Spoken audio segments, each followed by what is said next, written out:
Assalamualaikum warahmatullahi wabarakatuh. Bismillah walhamdulillah wal khairu wasyarru bimasyiatillah wala haula wala quwata illa billah, amma ba'd. Alhamdulillah, segala puji dan syukur kehadirat Allah Subhanahu wa taala yang mana masih memberikan kepada kita beribu-ribu nikmat dan karunia-Nya. Di antaranya ada nikmat iman, Islam, serta nikmat-nikmat yang lain, sehingga dengan nikmat tersebut kita dapat melakukan aktivitas kita, dan salah satunya kita dapat berkumpul di tempat yang mulia ini. Semoga Allah Subhanahu wa taala jadikan pertemuan kita menjadi pertemuan yang diberkahi oleh Allah Subhanahu wa taala. Amin ya rabbal alamin. Salawat teriring salam semoga tercurah limpahkan kepada baginda alam Nabi besar Muhammad sallallahu alaihi wasallam, kepada keluarganya, para sahabatnya, para pengikutnya, dan mudah-mudahan salawat beserta salam tersebut tercurah limpahkan pula kepada kita umatnya, dan kita berharap semoga kelak kita mendapatkan syafaatul uzma di hari kiamat. Amin ya rabbal alamin. Melanjutkan penjelasan hadis keempat dari kitab Arba'in An-Nawawi, di mana hadis ini menjelaskan tentang penciptaan manusia dan takdir, di mana takdir manusia itu dibagi menjadi dua, ada takdir mubram, ada takdir muallaq. Ada takdir yang dimana dalam pembentukannya ada usaha manusia di dalamnya, ada usaha manusia yang mempengaruhi dari takdir tersebut. Contohnya kemarin ada orang yang pintar, ada orang yang bodoh. Ada orang yang pintar karena dia mau berusaha untuk belajar, ada orang yang bodoh yang bermalas-malasan. Akan tetapi ada pula takdir yang tidak bisa diubah oleh usaha manusia. Takdir tersebut dinamakan takdir, takdir yang bisa diubah dengan usaha manusia disebut dengan takdir muallaq.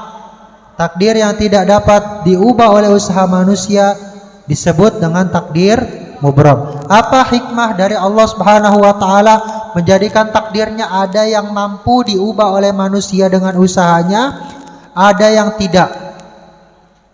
Pertama, Allah Subhanahu wa taala memberikan kepada manusia usaha, ikhtiar, bekerja, sehingga dia bisa menentukan masa depannya, dia bisa mendapatkan sesuatu yang lebih baik, karena Allah Subhanahu wa taala liyabluwakum ayyukum ahsanu amala, agar Allah Subhanahu wa taala menguji kepada kita siapa yang paling bagus amalnya, siapa yang paling baik budi pekertinya, siapa yang paling rajin ibadahnya.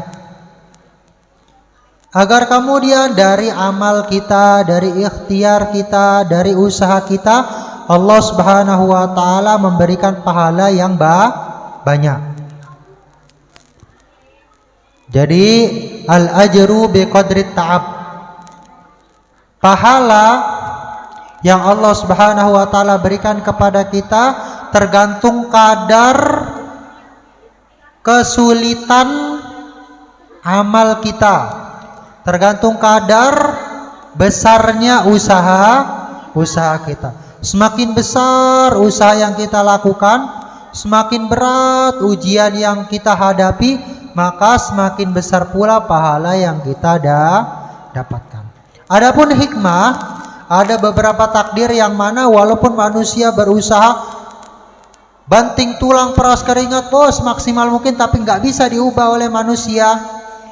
Hikmahnya adalah menunjukkan bahwasanya manusia adalah makhluk yang lemah, usahanya terbatas. Ketika kita menyadari kita adalah makhluk yang lemah, maka ketika itulah kita merasa tawadhu, kita merasa rendah hati.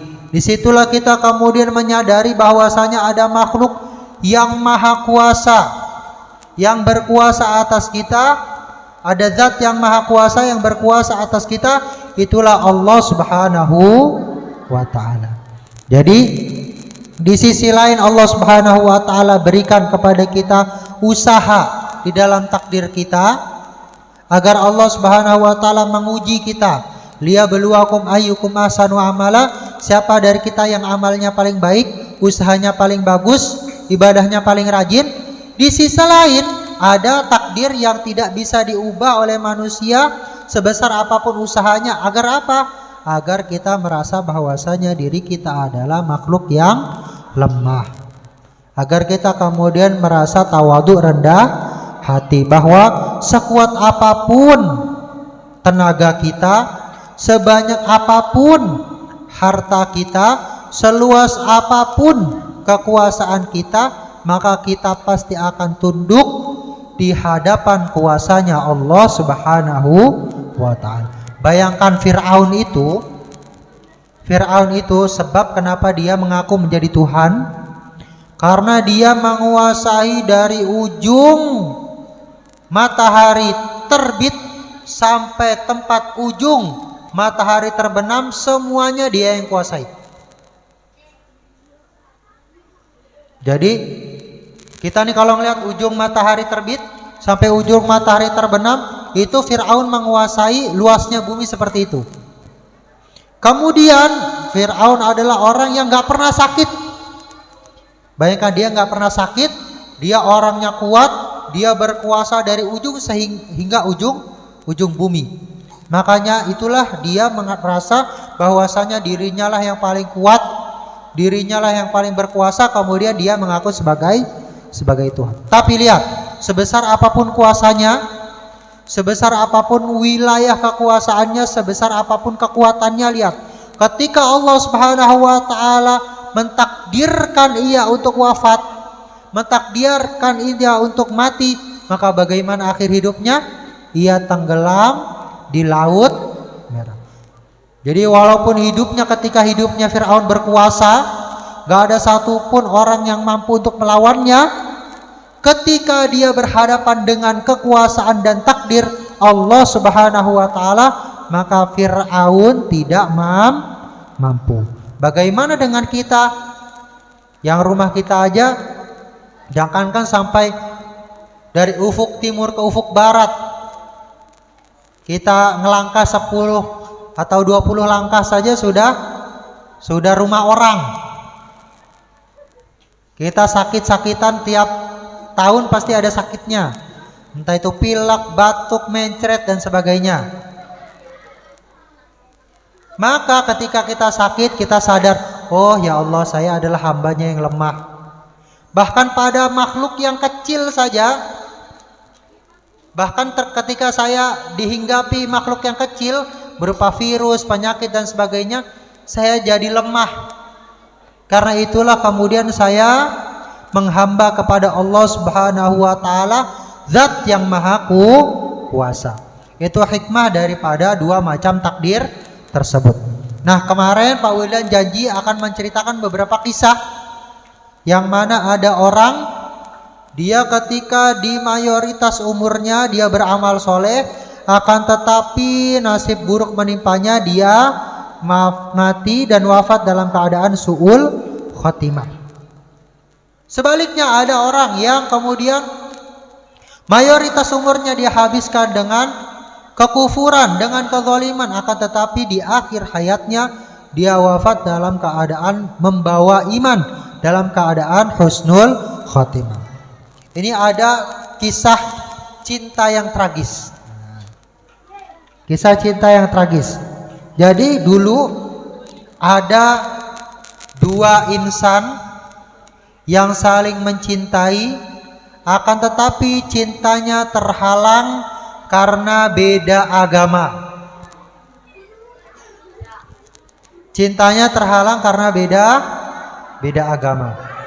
Karena beda agama, kemudian mereka mencintai dari hayalan, LDR. Jadi nggak bisa ketemu karena tidak direstui oleh orang tuanya, karena berbeda keyakinan. Kemudian si laki-laki ini dia sakit, dan karena sakit itu dia akan meninggal dunia. Lalu di detik-detik menjelang wafatnya, dia kepikiran sama wanita yang ia kasihi. Ia berpikiran kalau saya mati dalam keadaan muslim, maka saya nggak ketemu sama dia di dunia, nggak ketemu juga sama dia di akhirat. Akhirnya dia keluar dari agama Islam, lalu dia wafat dalam keadaan kafir. Di sisi lain, si perempuannya pun berpikiran sama. Ketika menjelang akhir hidupnya, ketika dia sakit, dia kepikiran pria yang ia kasihi. Lalu ia berpikiran, kalau saya mati dalam keadaan kafir, maka saya tidak akan ketemu dengan doi di akhirat. Maka saya putuskan untuk masuk agama Islam. Lalu dia wafat dalam keadaan husnul khotimah. Lihat bagaimana takdir Allah bekerja. Si laki-laki pengen ketemu sama perempuannya di akhirat, gak ketemu. Si perempuannya mau ketemu sama laki-lakinya di akhirat juga gak ketemu. Itulah tadi takdir yang walaupun manusia berusaha sekeras apapun, akan tetapi yang berlaku adalah takdir dan kemauannya Allah Subhanahu wa taala. Maka siapa yang beruntung, siapa yang rugi di sini? Yang laki-lakinya rugi, yang perempuannya untung. Hikmah dari kisah ini adalah ketika anak-anakku diberikan pilihan dalam hidup untuk memilih antara agama, keimanan kalian dengan sesuatu yang sifatnya duniawi, maka pilihlah iman dan agama kalian. Kata Rasul sallallahu alaihi wasallam, "Fakhtar bidzatid dini taribat yadak." Pilihlah agama kalian, maka kamu akan beruntung. Ketika kamu memilih keimanan kamu, ketika kamu memilih Allah Subhanahu wa taala, maka Allah akan berikan kepadamu segala sesuatu. Kalau yang kalian pilih adalah Allah Subhanahu wa taala, kalian akan mendapatkan segala sesuatu. Tapi kalau kalian tinggalkan Allah Subhanahu wa taala karena sesuatu, maka Allah Subhanahu wa taala akan jauhkan kalian dari segala sesuatu tersebut. Kayak laki-laki ini tadi, dia meninggalkan agamanya karena perempuan yang nggak dapat, di akhirat pun dia disiksa oleh Allah Subhanahu wa taala. Ketika kita dihadapkan pada milih untuk agama dan keimanan kita dengan sesuatu selain itu, maka pilihlah agama. Karena ketika kita milih Allah Subhanahu wa taala, Allah berikan kepada kita segala sesuatu. Kalau kita korbankan Allah Subhanahu wa taala, maka Allah jauhkan kita dari segala sesuatu. Yang kita pilih nggak dapat, Allah pun tidak dapat. Fayalaha min khasaratain, maka dia memiliki dua kerugian. Dunia tidak dapat, akhirat tidak dapat. Sebab-sebab yang menyebabkan orang mati dalam keadaan su'ul khotimah di antara lain, tulis, sebab orang wafat dalam keadaan su'ul khotimah.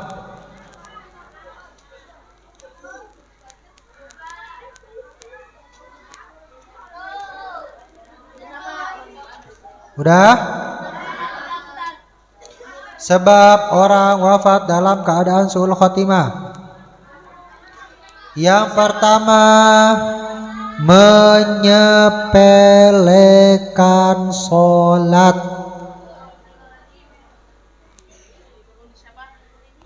Yang pertama, menyepelekan sholat. Ketika azan berkumandang, dia masih ada 3 jam lagi. Ketika kemudian menjelang misalnya sholat zuhur, menjelang asar, nanti 5 menit lagi, akhirnya sholat zuhurnya terlewat. Begitupun sholat asarnya begitu, sholat maghribnya begitu, sholat isanya begitu. Sebab yang menjadikan orang wafat dalam keadaan su'ul khotimah, yang pertama menyepelekan sholat. Yang kedua,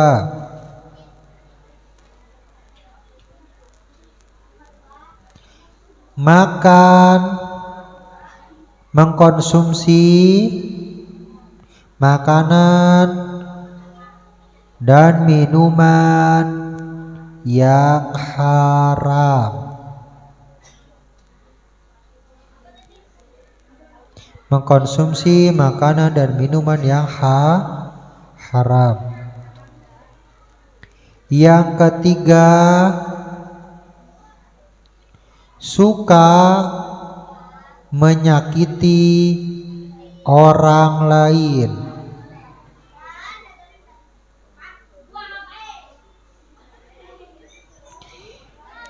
Yang keempat,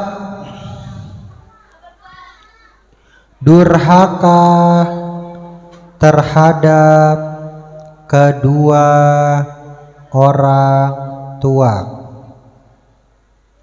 Ada suatu kisah nanti yang akan kita ceritakan di zaman Nabi Shallallahu Alaihi Wasallam.